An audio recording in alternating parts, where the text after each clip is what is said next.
Welcome back to our next episode of Transformers, where we're going to be taking a look at Generation 1 from the 80s, Season 1, Episode 5.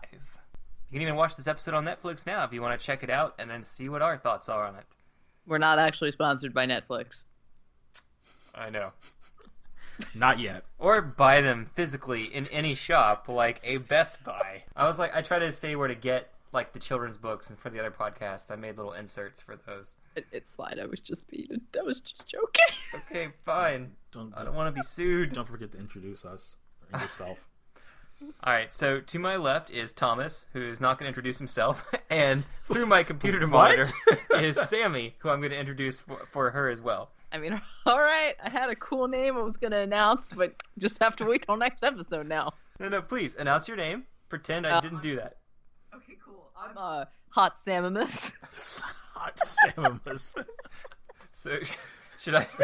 So you know what? I think my name sounds better. I could just be Hot Shaunimus. Also Hot Tomimus. Hot Tomimus. I'm sorry. We come up with nicknames. That'll be my nickname. Is Hot Shaunimus. People will be like, "Man, what kind of ego do you have, man?" No, I swear it's a joke. I swear it's a pun off of a Transformer. Just let me have this. All right, then. So, here's the podcast.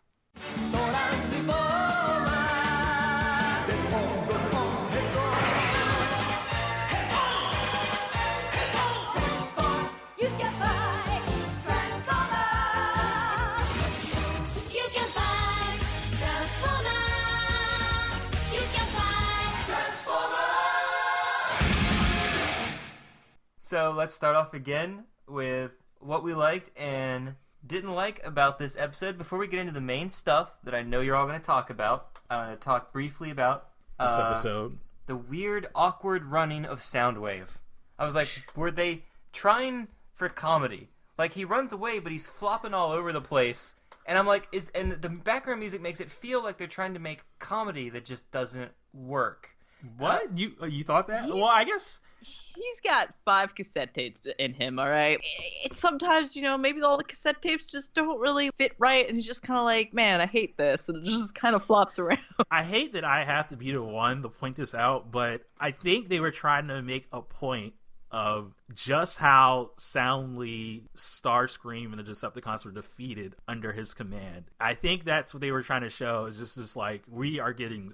Well, I guess they're not getting slaughtered because they're not dying, but Soundwave is just like, I have to get the hell out of here. Losing control, he's just freaking out so much at like what's going on, and he's just like sliding all over the place in a ridiculous fashion. I mean, it's certainly weird for him to be running like that. You would think they would do something, maybe do that with Thundercracker or Skywarp or even Starscream for them to react in a way like that, but not Soundwave. It's super out of character.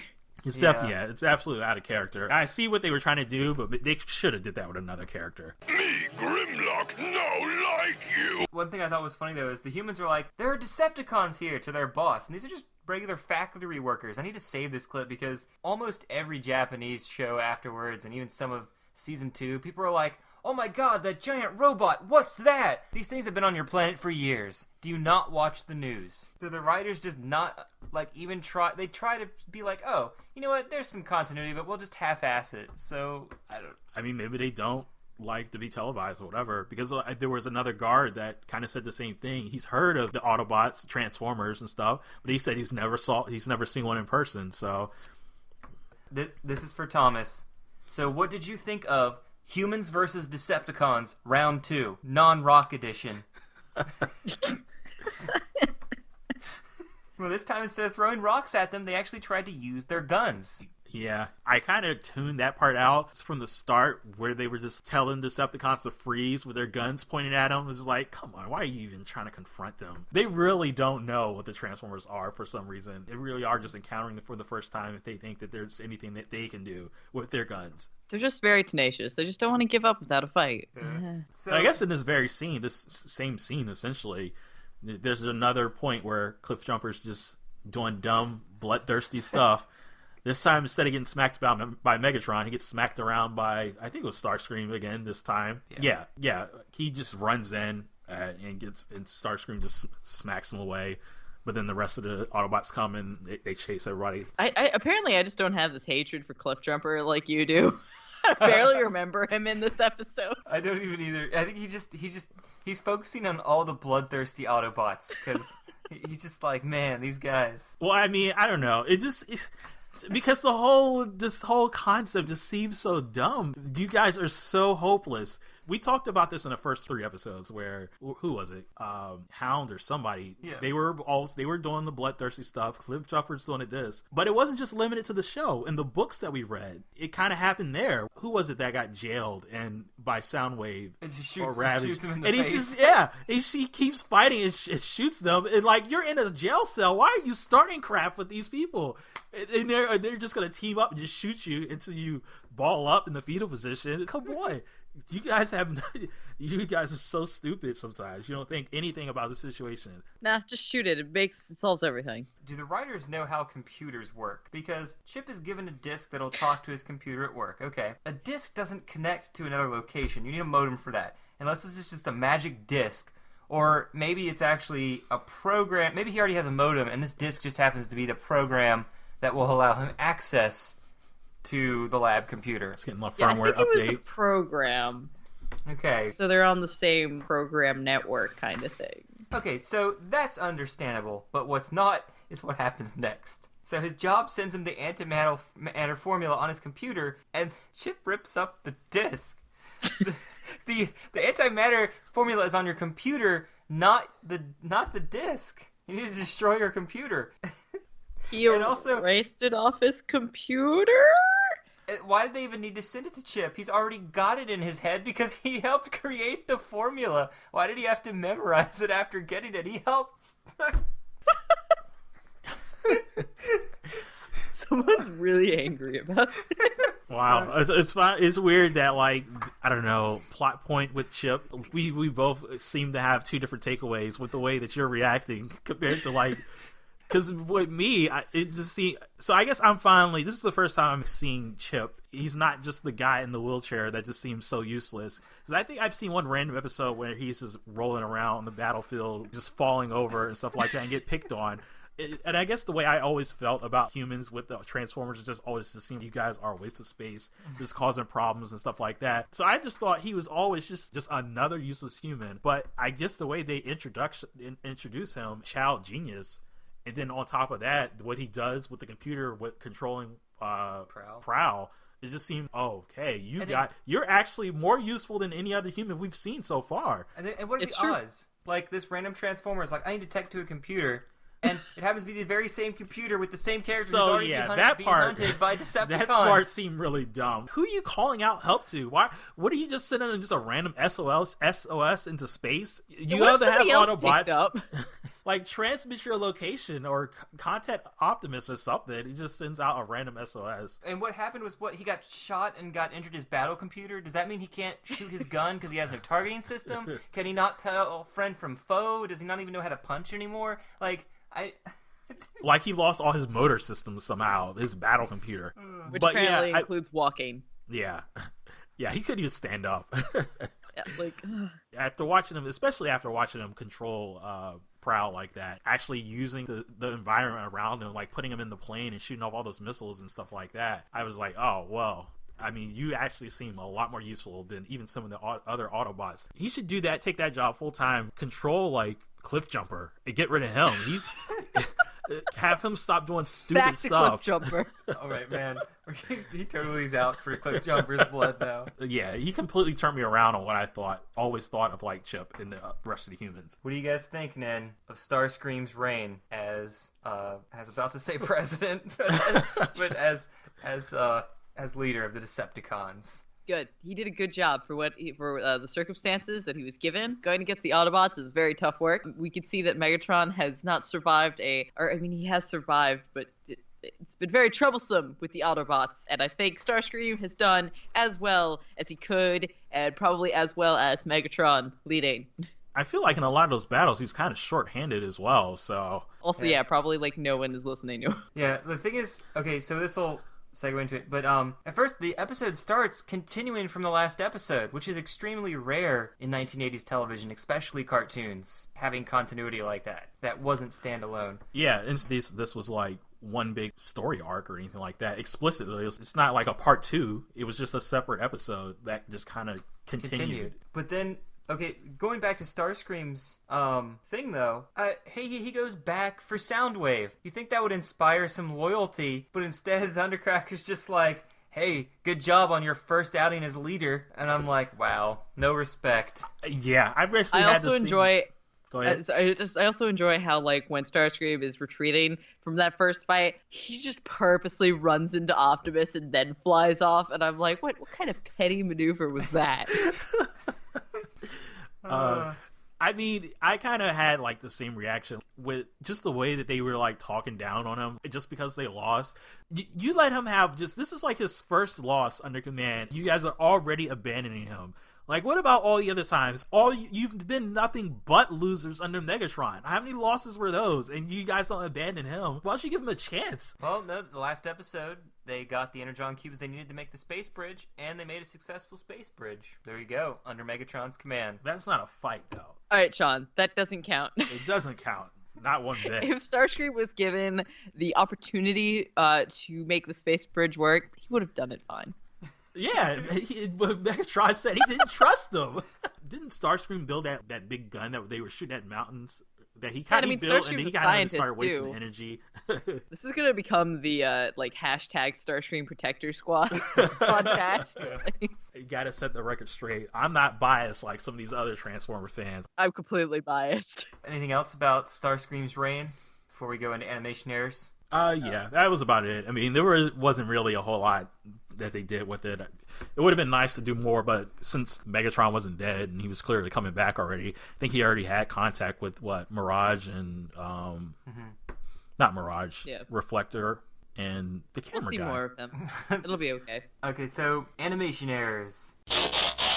So, did anyone else get that this was a completely different animation studio that drew these backgrounds and Transformers?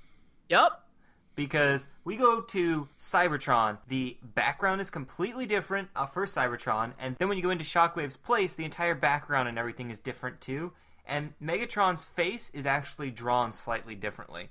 Like, he has angular designs on his cheeks, and he's missing those black eyebrows, like that black plate that was always colored from the previous episode. Mm-hmm. Also, every time they did, like, a zoom in of Megatron's face, like, it was super detailed for no reason. It had, like, lines of shading and stuff, and, like, as you said, like, it was really angular, and just, it was designed very nicely, which is weird, and it was just him. He's nobody else's face. But the animators of this really love a certain color. All of Cybertron and all of Shockwave's place is pink. Which just leads me to another question. So, the Transformers are supposed to be robots in disguise, and the first thing that Bumblebee thinks to do is pink seat cushions.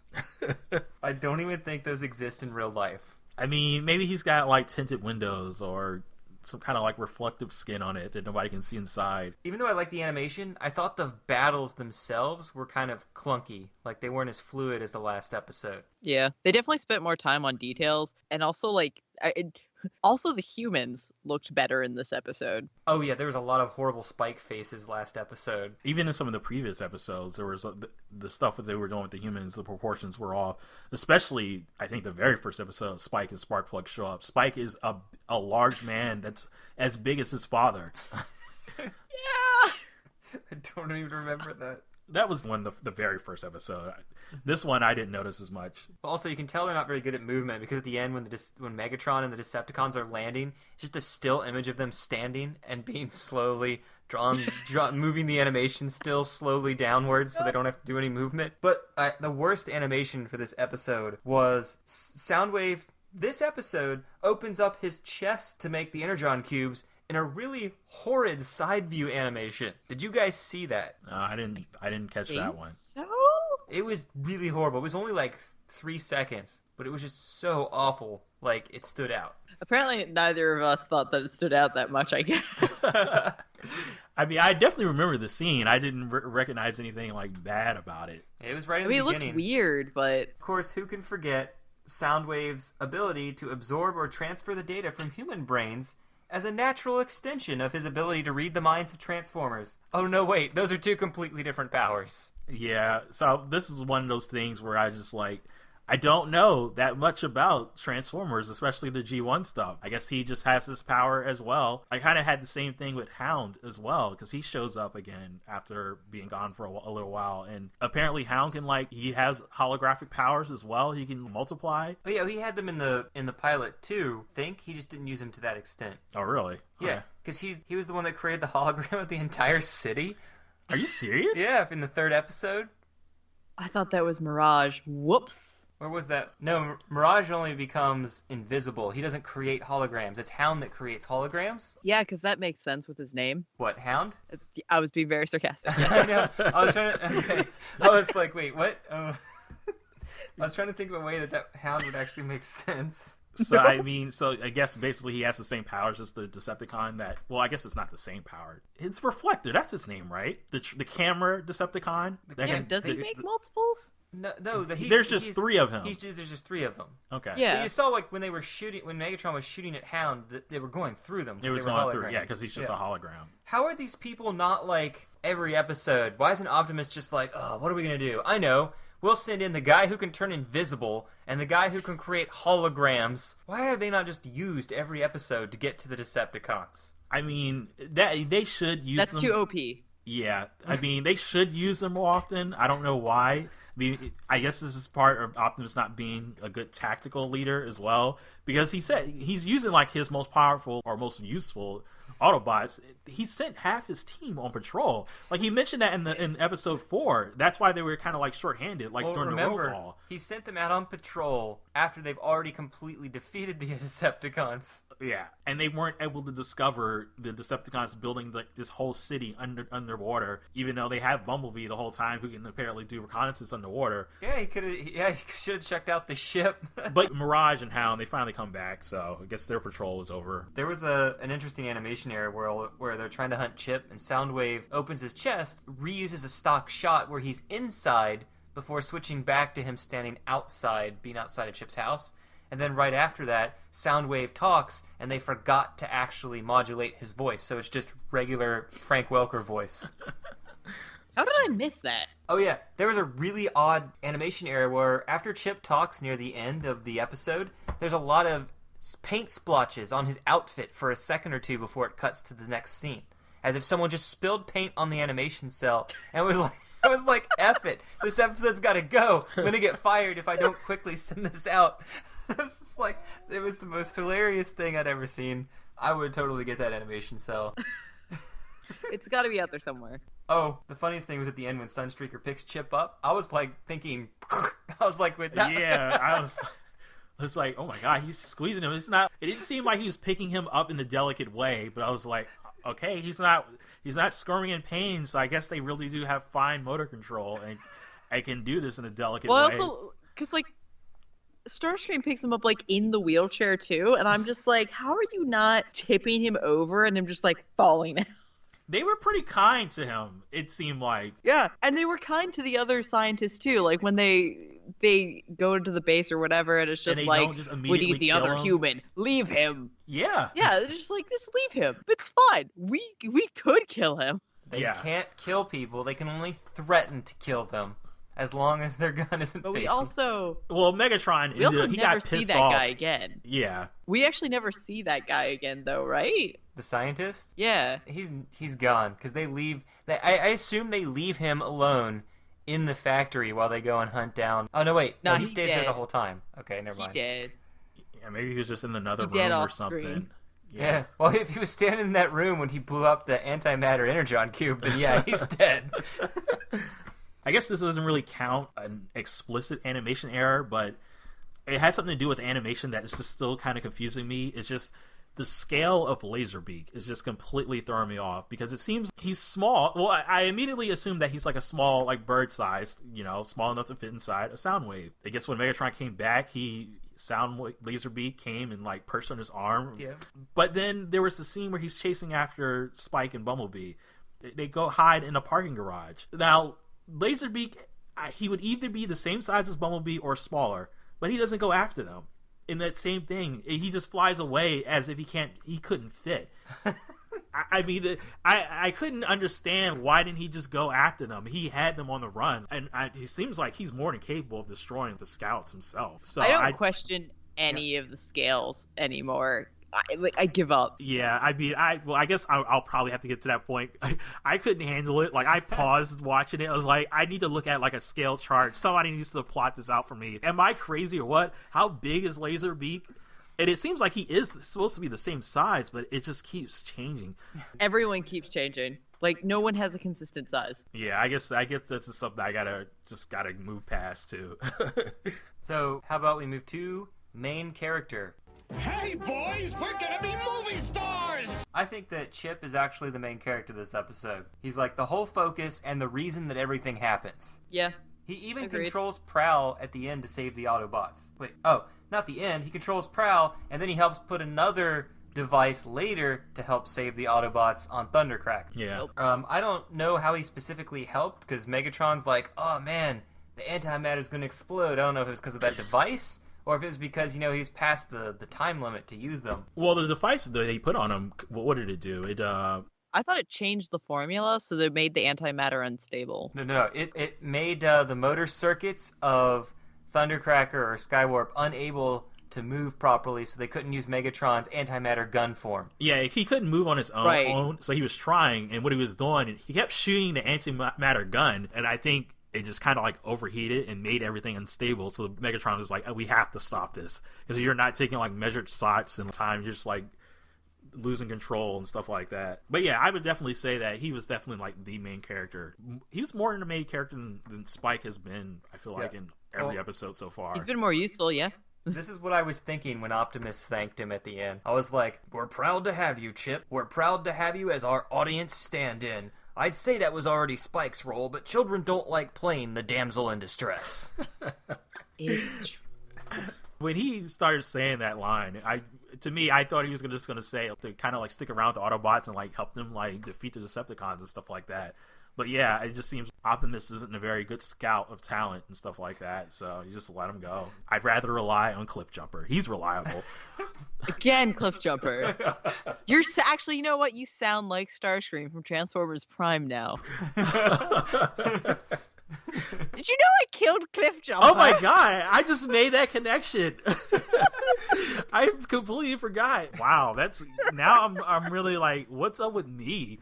Like, how could I be like, I'm like a super Starscream fanboy. I love him and love his reasoning and motivation for everything. And then I just can't. Cliffjumper is supposedly supposed to be new to me. I'm watching these episodes and just like thinking for the first time, is like, wow, this Cliffjumper guy really sucks. I really hate him. I wish something bad would happen to him. And like, I already saw my favorite guy kill him already. Yep. You had internalized this. Wow. It's like, I guess maybe I watched Prime. I was like, oh, Starscream, why do you have to kill an Autobot? What did Cliffjumper ever do? Little did I know. Oh my god. Thank you, Sammy. You're welcome. I'm glad we've all learned something today. Wow. I can't believe that. So, Starscream's blunders / stupid moments. Don't tell me what to do. I'm not like the others. I do what I want when I want. I like the whole plan is Spike, you will get distracted, so Starscream will pick you up. Then you, the other human, run in there. Hopefully Spike is still alive when you attach this to his knee. It's a foolproof plan. Yeah, that seemed like a weird plan. Just like somebody ran up. He ran up with a jackhammer. It was hitting him in the leg with a jackhammer. I was like, oh, this is so stupid. This leads, though, to a stupid moment that was actually stupid on purpose. And that's when Rumble's just like, sees a boulder rolling towards him and doesn't see Mirage's footprints also, because Hound is using a hologram of a boulder in front of him to hide, and he's just like, he wonders what's up, and then Hound starts talking, so it's like a voice in his head. But I actually thought it was kind of funny. I remember this as a kid, finding this funny when I was little. I mean, I didn't laugh. I thought it was cute. I didn't laugh. It was a cute moment. I thought it was just stupid. I was like, wow, Rumble is an idiot. He seems like the dumbest Transformer period so far. He was so confused about what was happening with this rock and just set of footprints. And then a voice just starts talking next to him. And he's like, is this in my head? Is this somebody trying to pull a trick on me? And he's just kind of like going along with the voice. But then right after that, when they finally get the humans out of that lab or whatever, and Optimus, a giant 18-wheeler, is barreling down on you, he just stands there. It doesn't jump out of the way or anything. He just gets destroyed as Optimus rams through the wall that he's standing on. He's an idiot.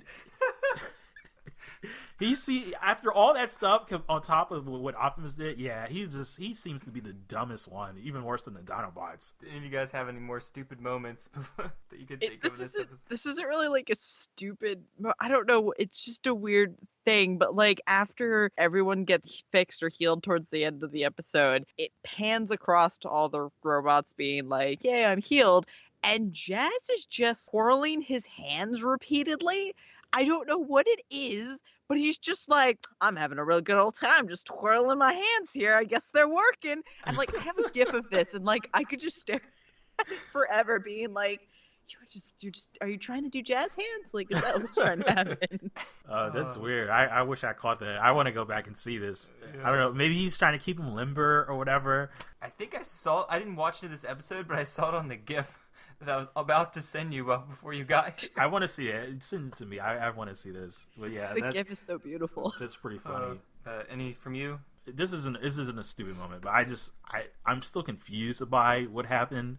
So I guess off air I mentioned that there were 3 Autobots in the show that I wasn't familiar with. That I guess 2 of them I looked up. So because I was just so confused, what are these guys doing? Because they called one of them called the other. He said, "All right, bro," to the other. Well, remember in the Sunstreaker book, and Sideswipe. Yeah, remember we read in the book that they were brothers. Oh, they're actual brothers. Okay, so that was one of the questions I wanted to know. Is like, was this just a brothers in arms kind of thing, or were they like there's an actual like brotherly connection?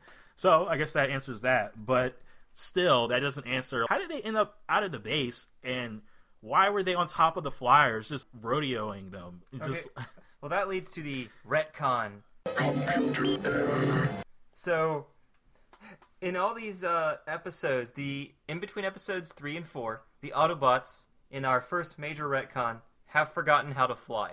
Can you guys come up with a logical explanation for this? I have already come up with my own, in which I believe, so as they adjusted to Earth's gravity, they found they could no longer defy it. That's all I could think of. I would just say that maybe building onto the Earth's gravity thing, maybe there's more gravity, so they're not as energy as efficient as the Decepticons. So the flying mode was just disabled because it uses too much energon. And unlike the Decepticons, where they just take whatever they need, the Autobots are more Earth friendly and don't want to use up too much of Earth's resources. Such a nice way of putting it.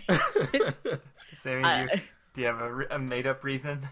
I like Thomas's answer, but I was just going to say they didn't want to be like the Decepticons. They wanted their own thing. The roads and failure. Yeah. Yeah, I mean, I don't get it. Because it doesn't even make sense to me, really, from a standpoint of writing the show and the characters. Why would you take away a key power from one side? Well, I think it's to make making the villains have more of a threat and more power. It's more you that way that they're in more danger, and so when they overcome it, they've done extreme odds to come and win. Well, I mean, I feel like you could still do that without necessarily taking away their powers. The way it is. How it was described in the first episode, the Decepticons scanned a bunch of machines of war, and the Autobots were just cars and patrol vehicles and stuff like that. So they could always just be, we're just like kind of like regular machinery going up against war machines and stuff like that. I mean, it would seem kind of odd. Why is a car man flying in the sky and stuff like that? I mean, from that aspect, it seems kind of weird. But then Soundwave flies, Megatron flies, and they aren't in jet form. Yeah, they don't have airplanes or anything like that. I think from a not writing standpoint, it's easier for kids to be like, oh, the flying ones are bad, the ones that don't fly are good. So if everyone's just flying around like they can't figure out who's who. It's just kind of, I mean, they probably could, but like it's easier for them to discern between the two sides. Yeah, then there's always the major retcon, which just means that stuff you saw never happened. They never actually flew those 3 episodes, and you just gotta rewrap your brain around that. But I don't like doing that. I like coming up with bullshit reasons, BS reasons for why this is. I guess is the how way it is. did they always air those first 3 episodes? How often did they air them? Along with all of the others. It was always just in rotation. Yeah. Okay, all Kids right. just adjust. They deal with it. So here's some deleted audio. They must be terminated. The first few seconds of deleted audio, I think, is pretty interesting. Thundercracker, Soundwave, follow me. Since when do you give the orders, Starscream? Since Megatron deserted us in our hour of need, Thundercracker, I am the new leader of the Decepticons. I like how nobody wants to be the leader, so they just accept Starscream being the leader. They're just like, it's too much effort. It's fine. Starscream wants to be leader anyways. Just let him. I mean, it seems like that's always how it's been. It just seems, I don't know. Even in Prime, it just seemed when Megatron was gone, it's just Starscream they just immediately went along just because, and just didn't really they didn't really question it in the moment until later, where everybody immediately just turns. Like, it just takes a moment for them to realize, wait a minute, we made this guy the leader. So it seemed like that same thing happened in this episode as well, where like, we got to get out of this battle. He says he's the leader. He's saying we got to go. Let's just do it, before they realize, wait a minute, this is really dumb. Try picking on a mechanism your own size. I will, Prime. Bigger mechanisms make bigger targets. And bigger bozos, Thundercracker! Stop! I mean, that's a really weird line I know. in reading. Sammy, your thoughts on that one? It sounded just like a giant mouthful where it's happening. It just seems like a lot of people just talking right on top of each other. It's just hard to discern. I mean, that probably would have been much watching that play out, and like the actual animation. That would have been like a lot of scene switching if they all weren't in the same shot and stuff. Yeah, and I couldn't even tell which Decepticon was trying to fight Optimus at that point from that voice. I think it was Thundercracker. Yeah. I think he's the one with the deep voice. Okay. Eject. Operation Retrieval. Prime! We can't desert Chip now! Who's deserting? We're just following Rumble's advice to not do anything stupid. Autobots, transform for action. I've never heard Optimus say the word stupid, and it just Yeah. sounded so hilarious. That was beautiful. I just want to make that like, one of my voices on my phone. Don't do anything stupid. I love how he says it like, stupid. Like, he has such a... I don't even know what when he says that. But another one is just one dialogue that I don't even know if Optimus ever uses again, but here it is. Hey, everybody, listen up. All right, bro, let's go. Autobots, go for freedom. Okay. Roll for freedom. Yes. When did the show become Reagan's Transformers? What? The Super Patriot? What? Well, I guess they do fight for freedom in a way. They mentioned freedom before in the first episode. Freedom is the right of all sentient beings. Yeah. Yeah. I mean... But roll for freedom is like... Are we playing D&D? Roll for freedom. Are they getting ready to Yeah, run a marathon? Like, all I could think about is dice, and I'm just like, all right, yeah, they're playing D&D, or playing a nice board game. Like, I don't even know where that's placed in the scene. Like, are they trying to free somebody or... That's probably the scene where they drive... Well, I guess no, because all the Autobots are inside Optimus at that time. I was Yeah. going to say when they roll straight at Rumble on the wall. So that was some clips. So next, Megatron's energy. Sarcasm not appreciated. This time, he used antimatter that's supposed to be extremely powerful. Like, one anti-energon cube blows up all the Autobots and they have to retreat. But we're never told anywhere in the episode that antimatter is more powerful. We actually just watch it happen. It's like show without telling at all. And even at the end, they never tell you that antimatter is unstable. At least that's the impression that I got, that antimatter was unstable, and that's why Megatron had to eject it before it exploded inside his chest. Yeah, I don't recall explicit description of what the antimatter was. It just seemed it was a way to get like infinite energy in a way, but they never really talked about like it being like super unstable. That scene where he there was throws no one description. cube and it just made that giant explosion. I was like, oh wow, this stuff is really Yeah, crazy powerful. I was hoping something would be on the deleted audio, but nothing was on there either. So let's move on to our character spotlight. Cool. Blue Streak quote, I have never met a Decepticon I didn't dislike. Yeah, well, all right. Description, Blue Streak often talks incessantly and insanely. What? Inanely. No, inanely. That's a word. Okay, cool. I'm going to try that again. Blue Streak often talks incessantly and inanely, lightens the situation for all Autobots with his good-natured manners. Despite formidable weaponry and blazing speed, he hates war. Haunted by memory of Decepticons destroying his home city, firebombs... What? Wait, hold on. I feel like we're back to Cliff Jumper. That's what I was going to say. No, he wants peace. All right? That's fair, but got some of that memories of Decepticons destroying home city. Like, I can see that under Cliff Jumper's description. Firebombs up to 8.3 miles and lightning like 80,000 volt beam up to 12 miles of limited accuracy, often inhibited by his disdain for combat. That seems anti-Cliff Jumper. It is. It's true. They took this whole memory thing in two different ways. He takes those Japanese lyrics to heart. He takes that violence and just throws it away. So here's the thing is, Blue Streak is one of the forgettable Transformers. You see him transform in front of Prowl, and they're the exact same design, except Blue Streak has a different insignia on his head. I'm like, okay. I mean, Yep. I saw this episode when I was a kid, but I have no memory of any Blue Streak existing. I don't remember his car form, his robot form, or his personality. And I saw almost every episode of... I must have seen almost all the episodes of season 1 and 2 as a child. Oh, really? Wow. That's a name that I always hear, like Blue Streak, and he was in Prime as well. Nope. He wasn't in Prime? No. He's not been Blue in... Streak... Blue Streak... Go ahead. The only thing he's been in recently has been the comics, and even that was a bit part, but the only thing I remember him from the comics is because he was referencing wanting to watch Earth TV. Like, Okay. that's it. Like, and also he does make a joke about, it's just like, oh yeah, well, no one cares about me, I'm just a recolor of Prowl, and I'm just like, oh. Well, I mean, you're not wrong. I mean, wow, that's weird. Because, I don't know. I feel like I always hear his name. He's a prominent figure. I thought he would have been used more. I mean, for Sean to say that, he's not really going to be on the show all that much. Mm-hmm. I think the Blue Streak fans are just very loud. I mean, he has a cool design, so maybe people really like the figure or whatever. This is how you True. know he's not that popular. At the TF Wiki site, every character I've looked at has had 5 pages of information. Blue Streak had 2. Aww. All the information from the other 4 pages that wasn't main page all fit on one. That's sad. The only time he's appeared in a cartoon is Robots in Disguise for a single episode. And apparently, they repackaged his toy.